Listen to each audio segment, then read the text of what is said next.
नमस्कार, मैं हूं आपके साथ शिप्रा झा और आप देख रहे हैं न्यूज 18 बिहार झारखंड का डिजिटल प्लेटफॉर्म। देखिए, हमारा ये जो पॉडकास्ट होता है इसमें हम आपको खास तौर पर मिडिल ईस्ट की जानकारी देते हैं, क्योंकि दुनिया भर की नजर मिडिल ईस्ट पर भी टिकी हुई है। वहां भी संघर्ष चल रहे हैं, तनाव काफी ज्यादा है और ऐसे में हम हर एक दिन एक एक कंट्री के बारे में बात कर रहे हैं। कल ही हमने आपको इजराइल के बारे में जानकारी दी थी और आज हम ईरान पर बात करने वाले हैं, क्योंकि ईरान से बड़ी खबर सामने ये आई है कि ईरान के अंदर एक ब्लास्ट हो गया है। अब सवाल ये है, जो ब्लास्ट हुआ है ये कोई हादसा है या इसके पीछे कोई बड़ी साजिश है? इसी पर हम बातचीत करेंगे। मेरे साथ हैं बातचीत करने के लिए मेरे वरिष्ठ सहयोगी नीलेश जी, और उनसे हम जानने की कोशिश करेंगे। नीलेश जी, सबसे पहले तो मुझे ये बताइए कि जो ईरान में अभी हादसा हुआ है, कहा जा रहा है कि मरने वालों की संख्या 46 हो गई, इसे सिर्फ एक हादसा माना जाए या इसके पीछे कोई साजिश मानी जाए? जी शिप्रा, हम अपने दर्शकों को बता दें, ये ईरान से जो ये तस्वीरें आई थी बेहद भयावह थी। ये 2 दिन पहले की तस्वीरें थी, हम अपने दर्शकों को दिखा भी रहे हैं। वो ईरान का सबसे व्यस्ततम बंदरगाह है, जहां पर विदेश से बहुत सारे कंटेनर आते हैं, बहुत सारा सामान आता है। उसी व्यस्ततम बंदरगाह में 2 दिन पहले ये धमाके की तस्वीरें आई थी। ये धमाका जो है, उससे पहले एक छोटा सा आग की लपटें दिखी, उसके बाद वो लपटें तेज होने लगी, फिर धमाके की आवाज हुई और उसके बाद फिर चीख पुकार की आवाज सुनाई दी। और जब मरने वालों की तादाद बढ़कर 46 से भी ज्यादा हो गई और कहा जा रहा है कि इसमें 1000 से भी ज्यादा लोग घायल हो गए हैं। और ये जो है, उसके बाद वहां रेस्क्यू ऑपरेशन चलाया गया और अभी भी वहां पर स्थिति जो है सो बेहद कंट्रोल के बाहर है। वहां पर जो तस्वीरें सुनाई दे रही है, जो दिखाई दे रही है, ईरान की सरकारी सुरक्षा एजेंसी से भी हमारे पास जो है खबर पहुंची है कि इस धमाके से बहुत नुकसान हुआ है ईरान को। और इसके पीछे क्या वजह है, इसकी वजह जो है अभी तक ईरान की सुरक्षा एजेंसी पता नहीं चला पाई है। लेकिन ये खबर उड़ रही है कि कहीं इस घटना के पीछे इजराइल की खुफिया एजेंसी मोसाद का तो हाथ नहीं है, क्योंकि मोसाद जो है सो ईरान के पीछे बहुत लंबे समय से पड़ा हुआ है। बहुत सारी जो है घटनाएं हुई, उसमें मोसाद का हाथ हुआ है। इससे पहले भी ईरान में बहुत सारी इस तरह की घटनाएं हुई थी जिसमें मोसाद का हाथ कहा जा रहा था। और जब ये एक बार भी ये ताजा घटना हुई, इसमें भी एक बार फिर से मोसाद का नाम उछलकर सामने आ रहा है। और ये भी बात कही जा रही है कि ईरान जो है उस बंदरगाह में बहुत सारा चीज वहां पे छिपा के रखा हुआ था, उस कंटेनर में कहीं कुछ जो है कुछ केमिकल की बात कही जा रही है और इसकी जो है पता लगाने की कोशिश हो रही है। हालांकि ईरान ने उस केमिकल होने की बात से साफ इनकार किया है, लेकिन जो है सच्चाई क्या है ये अभी तक सामने नहीं आ पाई। बिल्कुल, और इसकी सच्चाई की तह तक जाने की कोशिश जरूर ईरान भी करेगा। लेकिन इससे क्या ये माना जाए कि क्या जो ईरान है वो मिसाइल प्रोग्राम को तेज कर रहा है? जी सिप्रा, इसके बारे में हमने भी पूरा रिसर्च किया। जो बहुत सारी मीडिया में भी खबरें आई हैं, उसमें यही कहा जा रहा है कि मार्च के महीने में चीन से कुछ शिप्स आए हुए थे उसी बंदरगाह पर और उस शिप में कुछ केमिकल थे। और वो जो केमिकल था, उस केमिकल का कहा जा रहा है कि उसका इस्तेमाल जो है ईरान अपने मिसाइल प्रोग्राम के लिए करने जा रहा था। एक मेरे पास जो एक रिपोर्ट आई है, मैं आपको बता दूं। निजी सुरक्षा फर्म एम्ब्रे का कहना है कि इसी बंदरगाह में मार्च में मिसाइल फ्यूल केमिकल पहुंचा था। कंपनी का कहना है कि बंदरगाह में सोडियम परक्लोरेट रॉकेट ईंधन की खेप आई थी। ये ईंधन चीन से 2 जहाज के जरिए ईरान में भेजे गए खेप का हिस्सा है।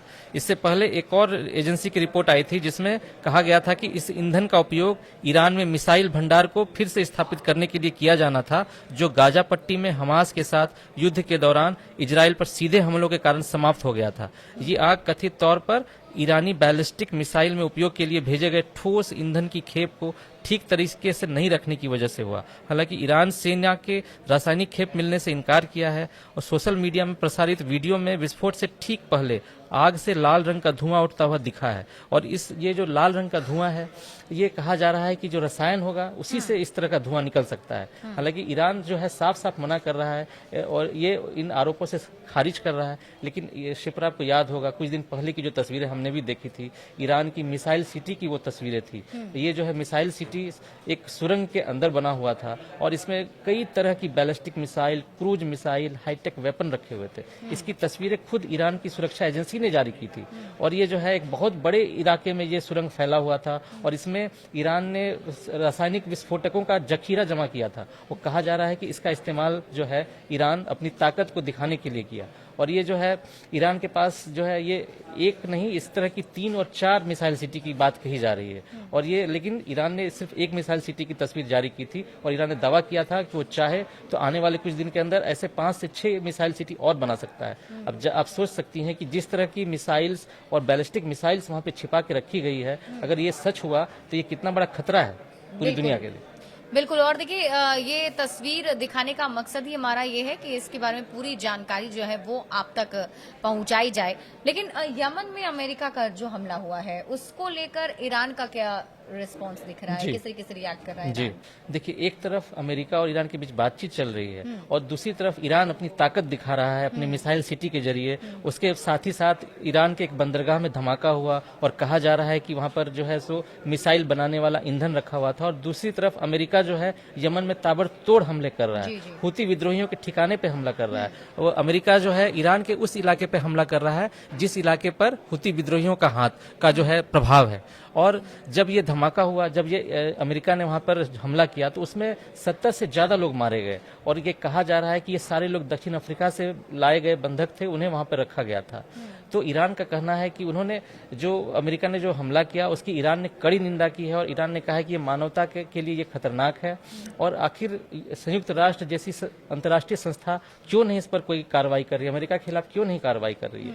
ईरान के प्रवक्ता की ओर से जो बयान जारी किया गया उसमें कहा गया है कि जब भी अमेरिका इस तरह से हमला करता है, निर्दोषों को की जो है जान लेता है, तब यूएन जैसी संस्था चुप रहती है। लेकिन जब जो है सो ईरान की ओर से कोई कार्रवाई होती है तो उस पर एक्शन लिया जाता है। तो ये भेदभाव आखिर क्यों किया जा रहा है, ये ईरान ने साफ साफ कहा है। एक तरीके से ईरान ने इस सवाल उठाने की कोशिश की है। लेकिन इसी बीच दर्शकों को बता दें कि इससे पहले भी हमने आपको बताया कि ईरान और अमेरिका के बीच में बातचीत भी चल रही है, बैठकों का दौर भी चल रहा है, खासतौर पर परमाणु हथियार को लेकर। तो इस पर अभी क्या अपडेट मिल पा रहा है? जो बैठकें चल रही थी, जो हम उम्मीद कर रहे थे कि शांति उसके बाद कायम होगी, अभी क्या अपडेट है इसको लेकर? जी शिप्रा, आपने सही सवाल किया।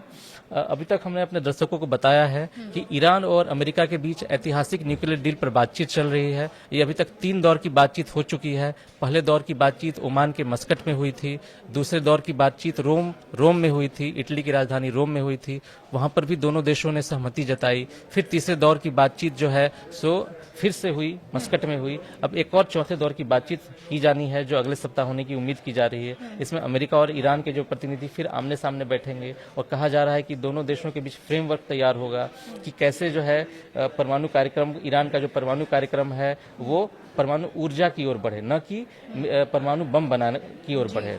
तो ये बातचीत तो एक तरफ अपनी तरफ जारी है, लेकिन दूसरी तरफ अमेरिका और ईरान के बीच जो तनाव है वो घटने का नाम नहीं ले रहा है।